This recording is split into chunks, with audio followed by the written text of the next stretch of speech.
Preliminary data shows, and again this is preliminary, that the TAC-1 plane was on a southwest heading inbound to Ketchikan. It descended from about 3,800 feet to between 3,200 and 3,300 feet at about 126 knots, which is approximately 149 miles per hour. The second plane, the Mountain Airplane, was on a west-southwest heading, also inbound to Ketchikan, maintaining an altitude of about 3,300 feet at 106 knots, which is about 125 miles per hour.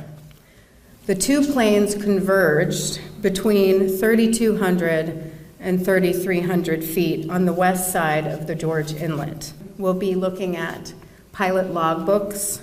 We'll be looking at the training and qualifications of the pilots, any medical issues, whether flight plans were filed with the company or the Federal Aviation Administration. We'll be looking at maintenance records for the aircraft, or both aircraft. We'll be looking at company operating procedures and whether those operating procedures were followed.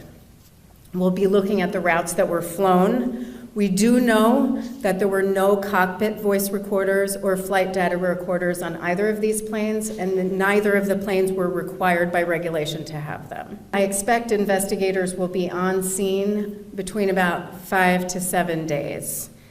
We will not be determining the probable cause of the accident in that time frame. The recovery efforts will begin tomorrow. There is a company here in town now that does a lot of recovery work here in the state of Alaska. He's assembling teams of divers as well, because there is some wreckage that is located well under the water.